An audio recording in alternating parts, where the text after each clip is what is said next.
Dr. Gomez, welcome to Art and Cocktails. I am so excited to chat with you, to learn more about your story and work and your amazing new book, Today's Working Artist. Welcome to the show.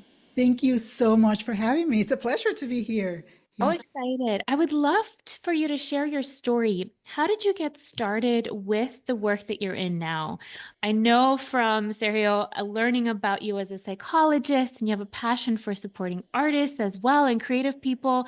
Can you tell us a little bit about your journey so far and how you got into this line of work? Oh my goodness. Let's make a long story short, right? Yeah, no, I started practicing traditional psychology many years ago, and after a while, I felt that as I was practicing traditional psychology, in my case, my career became more like an assembly line. And this is what I mean by that. It was like I will see a person and I will do an assessment, an evaluation, a psychoeducational or psychological evaluation, provide a diagnosis, create a plan of a treatment plan, and next. And when I started, I was working with children and I was working with their parents. And then it became that assembly line. And I felt that I needed to do something more than that. I learned quite quickly that I wanted to be more a proactive person versus a reactive. So it came in, and I had this desire to start educating people about mental health, about mindset and emotional wellness. And as maybe your audience know or not, my husband and I, we own an art gallery, 33 Contemporary Gallery, although it's his baby, but somehow I'm part of that paperwork. And quite a few years ago, we also founded the Art NXT Level program, which is an online program for artists where we teach marketing, sales, and of course we provide emotional wellness support. So we decided to do that. I started working with artists more. I even took a year where I was the gallerist in our gallery so that I could learn the business of art and I could learn more about the artist. And one thing led to another. And now what I do, I no longer practice traditional psychology, but I do provide resources. I provide one-on-one wellness coaching sessions and consulting sessions for creatives. And I write books. And to me, it's so important that we provide the resources for people to avoid getting into that wall that you hit when you don't take care of yourself. And I strongly believe that in order for you to be the best artist that you can be, or the creative that you're meant to be, first, you need to start from the inside out. You have to take care of yourself. You have to take care of your mind, your body, and your soul. And once you do that, there is some serendipity and harmoniously creativity flows inside of you, and you can portray that in the art that you make. Whether it's painting, photography, dance, poetry, you name it. But it just flows. When there is some harmony inside of you, when you don't allow that inner critic to take over you, or inner critics, some people have a few inside of them, when you learn to have that inner dialogue within your parts inside of you, there is a beauty about that. There's a harmony about that. And it's manifested in the artwork that you make. Yeah. So powerful. I'm so glad you're doing this such important work. I'm also an artist coach in a different way. And it's so interesting to me because a lot of times when an artist or creative person comes, I'm sure you have the same experience, they want to know how to make money, how to get a gallery, how to grow their audience. But what really the problem is usually something deep within your self-image or the inner critic. And that's actually the first prompt in your wonderful new book, which I'm so excited. Such a great resource. I'm so glad you made it. Can you tell us a little bit about this book that you wrote? And it's an interesting format because to me, I kind of grew up in a church. It's almost like a devotional where Yes, without the religious yes. aspect, where you get to reflect and communicate with your inner self. And I would love to hear about your inspiration about this before we dive and talk more about your important work that you're doing. that is a very good observation, just because that's how it started. In the mornings, to me, it's very important that you prime your day for success.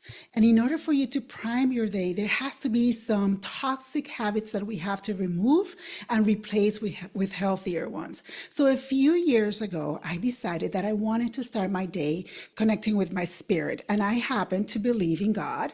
And in order for me to prime my day, I start with my personal devotions. So I read, whether I read the Bible directly or I read a devotional, and then I meditate, pray, and then the day goes on. So I found that format to be so helpful in my spiritual life that I said, I can do this for artists as well. I can do this for creatives or for people in the wellness arena, right? So that's how it started. And basically today's working artist is all about, it's a guide to help you navigate all these emotional, psycho-emotional hurdles that you experience throughout your career, whether it's the inner critic, whether it's mindset blocks, whether it's self-sabotage, whether it's confidence, whether it's self-esteem or distractions, you name it. There's so many hurdles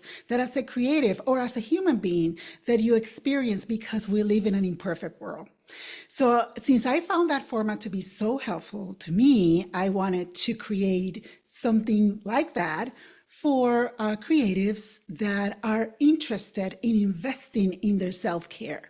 So the way I wrote my book, and you probably noticed that already, is I have chapters. I like any book, right? But each chapter is divided in 4 different sub chapters, and each subchapter is a week. So the intention of my book is that you use it again and again and again and again. And I encourage my readers to have a wellness journal so that they can write and they can reflect and they can come up with action plan. So each week has the reflection. And then there is a diving deeper area where I invite you to dive deeper in that when it comes to the topic that I'm facing or addressing in that reflection. Sometimes it's a question or two, sometimes it's an exercise, but every chapter is a different topic, which means that you're going to be working on a different area of your mindset and emotional wellness every month. So that's how I wrote it. It's not something that you just read on a couple of seats. No, it is intended to be a guide, a journey, a process towards healing. And I never promise my readers that I'm going to cure you. No, this is not about curing you. This is about learning strategies that you can use right there so that you can add on to your wellness toolbox. So when something like this happen again, because it's going to happen again, you remember, oh, this is what I learned from today's working artist. I learned this strategy that helped me so much. I overcame that issue before, but when it happens again, you have that tool to help you navigate and go through that process of healing. And it's a journey, it's a marathon. It's not a sprint, it's a marathon. And I do it intentionally because healing doesn't happen overnight. Healing takes intentionality, mindfulness, and work that you have to do. Beautiful. I absolutely love that. And I love the format. And you're so right. It's almost like a cycle too. And even I know in my life, I've done a lot of inner work and healing, but there's still layers. And it's almost like when we revisit, we go a little bit deeper, but it doesn't like the way I see it is like, it doesn't hurt as bad, but it's like you're just improving your quality of life Yes. at this point. You're making it lighter and more pleasant and more enjoyable. And Mhm. I love this format. And it's funny because this morning I was doing my morning pages. I'm sure you're familiar with the practice, the brain drain. And I kept writing, like, I don't know what to do next. And I actually opened your chapter on decision making. And it was so serendipitous. And I thought, I loved your tools and your prompts and Thank questions you. about how you make decisions. And so it just reminded me of something I already knew. It said, like, Yes. instead of saying, I don't know what to do next, saying, what do you want to do next? Or what are Yes. you afraid of? And all these Yeah. other things I'm paraphrasing. But I would Yeah. love to hear about what are some ways, and I'm a big fan of nervous system regulation through breathing or just even going on a walk or something to help calm our nervous system. sometimes when an artist or anyone really, Yeah. a human is facing a decision, oh my gosh, I really want to make this new body of work, but this one sells, or you don't want to work with this gallery anymore. I don't feel supported by them. But it's like a lot of fear comes up.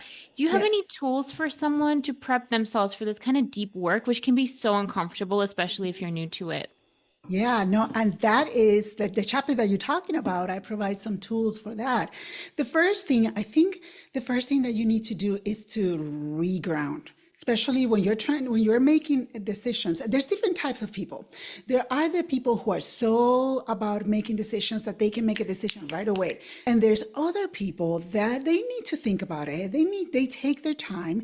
And of course, we have our inner critic or inner critics that are a part of us that will always show up every time you have to make a decision for many reasons, because you are getting out of your comfort zone, right? And the system within you is not happy with that. So that inner critic is going to be like, whoa, Kat, hold on your horses. You are steering something here that I don't like. So that's one of the things that I invite people to do. And that's basically what chapter 1 and chapter 2 are all about, is to get to know your inner parts. Some people call it voices, some people, but I prefer to call them inner parts. And it's mainly based on one of my psychotherapeutic training and internal family systems, that we believe that we are a complex human being, and there are parts within us. An example will be like when exactly you got to make a decision, and a voice will tell you, I don't know, this is just something that, remember when it happens a long time ago that you hit yourself on the ground? We don't want to go through that again, right? And then this other part is like, oh, let's do this. This is so exciting. Go for it. And then that other part that is like, well, you prepare yourself. So oftentimes when decisions like that happens and you get stuck, it's because you have that inner dialogue that is happening, that is intimidating you, slowing you down, triggering your insecurities, whatever that is. So it's very important that you learn how to have that inner dialogue. And keep in mind, and I always say that our critic is not our enemy. It is our protector that has learned to be harsh throughout the years, through your experiences or trauma, right? And it's a way of, then we need to address that inner chaos that is going on, right? And that's what I provide those strategies in chapter 1 and 2. Breathing exercises are very important. You cannot make a decision if your inner system is agitated, because when you do, what happens? What kind of decisions you make? They're not the greatest, right? You have to have some level of calmness. Oftentimes, breathing exercises are fantastic. There are different types of breathing exercises that people can check in YouTube, that there are so many videos. Tapping exercises are very good to synchronize that system. And there are amazing apps that you can obtain, or again, YouTube has a lot of resources. Tapping is good. Going for a walk, but then maybe yoga, relaxation, any relaxation exercise that can help you reground. However, I always say you have those artists, though the relaxation, regrounding, breathing doesn't work for them because they're so wired up. They're so energetic. Then to those artists, I said, then go for a run, then do some push-ups. If you have a boxing, one of those punching bags, hit that punching bag. Get that energy out, that activity out. It's preventing you and clouding your mind so that you can address it. So there's many different things you can do, but at the end of the day, it's a whole thing about you have to reground, reset, so you can restart and be open to the decision that you have to make. Because if your brain is clouded, if your mind is clouded, if you're agitated, the likelihood that you're going to make a wise decision is very slim. So we have to regulate ourselves before we make decisions. Brilliant. I love that advice. And you're so right. Everyone is wired so differently. And I know sometimes when you are overstimulated, meditating might not necessarily work. You got to Oh, dance or shake it out or something like that. yes. And I Yeah. love that. It's so funny that you started talking about parts, because that was the next question I was going to ask you about. And I would love to hear what you learned in your career about parts and how did they originate. It's actually, I'm not an expert by any means, but as part of my coaching certification, we did learn about parts integration on a very surface level. And it's one of my favorite tools to even help myself. For me, it's usually like artist cat versus business cat arguing arguing, like, you want to have more time to paint, but you want to help people. And it's so interesting to me, but I know it's a lot deeper than that. Can you give us a brief overview of what parts actually are and how do we identify them? Because sometimes we think it can be an inner critic, but it also could be like inner child or whoever. I would love to hear what you know about parts. Oh, it is a very complex topic. It's that I'm like, what do I say, to give it justice, right? But we all have trauma, whether it's you were abused or you were bullied, or maybe for you made decisions that led to some traumatic situation, right? So what happens is it can be a severe trauma or it cannot not be that severe, but happening often. And what happened is that because we're so complex and that every time when the trauma happened, there are part of us that are born to protect us from that trauma. So we have the parts that are more like managers, right? That are the ones that are make sure that you do what you are supposed to do in front of other people, that they help you get going in your day. So they can be one manager, they can be a few managers. Then we have those, what we call the firefighters. The firefighter parts are those who are like, oh, this is too much, let's just shut down. And oftentimes we shut down maybe binging on Netflix, or we use alcohol, sex, addictions, you name it, or eating, or whatever it is. But it's just to calm us down, to turn us off, right? So that we can ignore what's happening around us. So there's different parts of us. They are born out of the trauma. And what happens is that because it's just a part of you that if you're not aware of them, you don't recognize them. And oftentimes they manifest in different ways. Sometimes it's a shape, sometimes it's you can envision a person or colors or a scent. It's different parts, but they guide you through life and they react based on the circumstances. But at the end of the day, they all have these parts, they have an intention. And it's through therapy, then we come to find out what their intention is and how we can connect that part with the self, which is the source, the energy, the energy source, in a very compassionate way. The self, which is us, right? The self is the one that connects with our parts and provide love, compassion, so that these parts don't overact. And you want to find that harmony and that connection, that conversation, that dialogue, so that when one part is acting, then you can provide that love to that part, so that and that compassion, and see and figure out what is it that this part is trying to tell you, so that change happens and healing happens. And of course, they're all protecting the trauma. We call it the little one, the trauma. So it's almost like a funnel. All these parts are there to protect the trauma. That through therapy, you work with your therapist to get to that trauma, whatever it is, but they're all there to make sure that that trauma that happened to you doesn't manifest again, because the pain was such. So there's different, like I said, sometimes people call it voices, and there's just a part of you. And this is the most basic way I can explain Thank you. That's what a I can beautiful think of right now. explanation. It's It's like beautiful. if you, I don't know if your audience, maybe you have watched Inside Out, that Mhm. movie. So it's kind of, I think that's what they were trying to do in that movie, to manifest how it looks like to have different parts within you. And they did a pretty Love good job, that. Thank doing that. you. It's so brilliant. And I love learning about it because so many times we're not aware that it's these different voices or parts. Mhm. And sometimes we think it's just like facts, right? We hear this thought and we assume that it's true, Mhm. but having that slightly bigger awareness of what's happening within can be so, so helpful. And I Yeah, know for me it is as well. So thank you so much for that beautiful yeah, explanation. And yeah. something I wanted to ask you too is something a little heavier, but right now the world is a little bit chaotic Mhm, to say the mhm, least. mhm, And one thing that I noticed in our community, not everyone obviously, but some artists have reached out or posted or emailed me directly about how they're not sure about their role as an artist and they feel mhm, so overwhelmed by the weight of the world and political mhm. events and all the things that they feel almost irrelevant and they don't know how to proceed with their practice. They feel like it's, inappropriate to share their work. Can you share some thoughts and maybe tools to help them navigate their need to serve or to better the world, but also the importance of the artist's work? Oh, that's a beautiful question. And actually, I do address that as well in one of my chapters that I believe, chapter 4, that is the whole idea of thriving through uncertainty. If you think about it, uncertainty is something that has never gone away. The difference is that sometimes it gets more intense and you feel it more than other times. And the way I see uncertainty, it's more like a cloud, right? It's a cloud that covers us.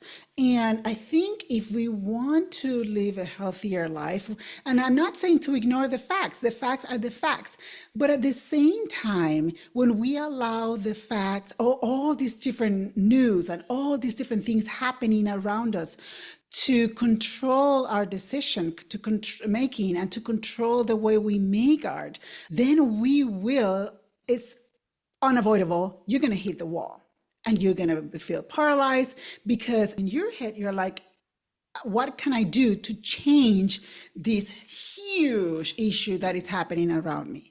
And one of the things that I always invite the viewer is to once again go within. What's going on? What is triggered in your soul and in your mind? And it's important that you listen to those triggers and don't ignore them, but give them a voice.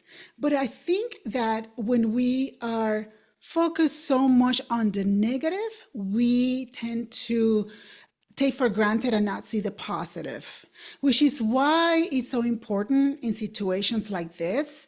It is important that you are very well aligned with your values, very well aligned with your vision, and the reason why you became an artist. So go back to your why did you become an artist? Why it's so important to you to make art? So it is almost like you need to go back and rekindle with yourself and with that creative part of you, because sometimes that creative part of you can be neglected when uncertainty is happening. So going back to the beginnings, to your genesis, right? It's very important to rekindle with it and respark and reignite yourself. And one good way to do that, again, is going like, what is the reason why I became an artist? What are my values? What is my mission? Why do I make the art I make? Why do other people should care about the art I make? So asking yourself those questions and giving yourself that opportunity to process that. So if despite of what's happening out there, what can you do in here, in your brain, in your soul, in your body, with your art that will make a difference? And being grateful helps. Practicing gratitude helps. Why? Because it recenters you again. To when you look for what is out, what has happened to you that you are grateful for, there's something about gratitude that resets your brain. When you start focusing on gratitude, one thing that I always recommend to our student members is keep a gratitude journal. Whether you do it, you go over it in the morning or you go over at night, or you do it in the morning and at night, keep a gratitude journal so that you can reset yourself and you can push yourself back to what you are all about. And there's a horrible things happening, but there's also beautiful things happening. And because our brain is so good at retaining the bad and forgetting the good, we need to remind ourselves. So going back to your basics, going back to your purpose, to your meaning, why you make the art you make, reminding yourself and igniting that creative part of you, it's very important. And being grateful, whether it's one thing or two, it doesn't matter. But it just, when you think gratitude, there is something in your system that resets. I love that. It's so true. It's very grounding. And it's also a reminder that the media specifically, I think, we're already having this negative bias in our mind, and the media amplifies it because that's all they present us with. There's Right, no good right. news. They're trying to So, make money. exactly. And But like I it, said, go ahead, I'm sorry. no, I'm sorry. I was just going to say what you were just sharing reminded me. I was recently in San Francisco, and there's a lot of stuff obviously still going on at that time. But what I remember about my trip is going to SF MoMA and seeing Amy Sherald's show. And meeting artists at super fine art fair. I don't remember reading the news. And when we focus on those beautiful things, even the trees blooming right now, it's spring here, there's so much beauty and goodness still. Yeah, And it's yeah. so important to remind ourselves of that and in our own practice as well, and how art from other people, especially this one is for artists. Even as an artist, I open my phone. The first thing I do is look at art.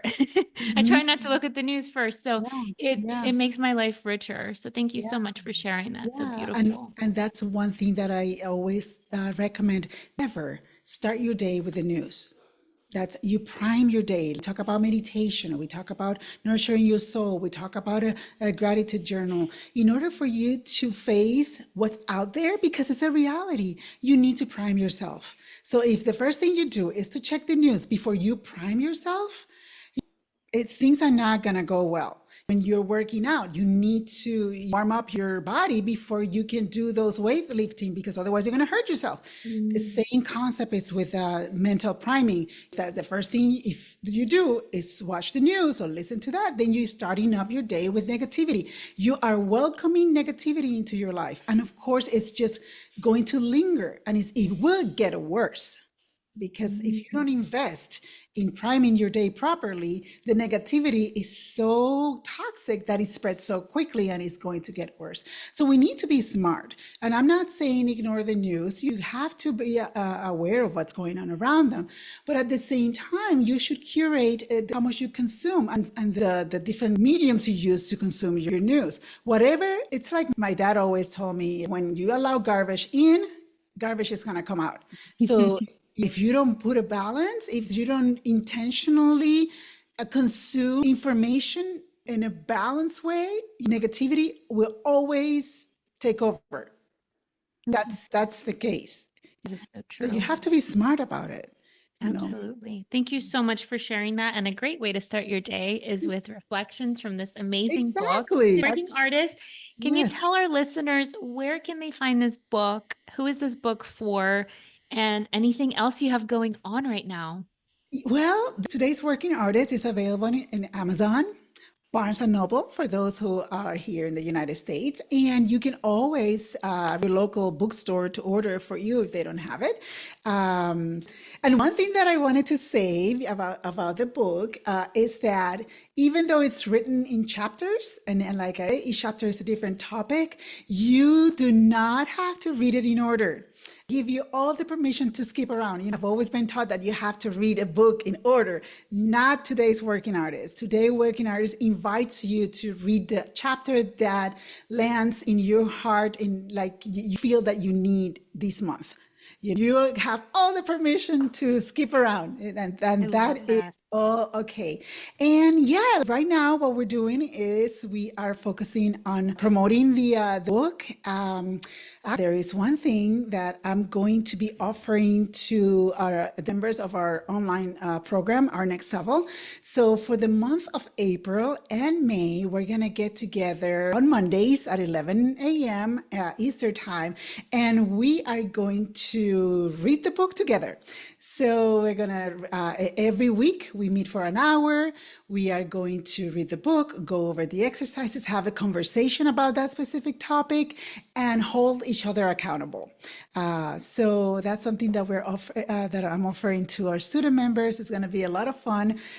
We're starting with 2 months, but we'll see how that goes. I love that so much. Thank you so much, Yeah, Dr. Gomez, for your wisdom, for sharing your story and the important work you're doing for this thank you. community. Thank Where can our you. listeners find you? Do you hang out online at all? Where can they follow you? Yes, well, I'm on social media at Dr. Yanina Gomez. Oh my goodness, I just lost I almost gave you my website. That Yeah, works too. yeah, Yanina Gomez, and my website is www.dryaninagomez.com and www.theartistnextlevel.com. Beautiful. Thank you so much for being on the Oh, show. I'm so excited to keep reading thank, the book and following your beautiful work. thank you so much for having me. It's always a pleasure. Thank you. Thank you so Thank much. you.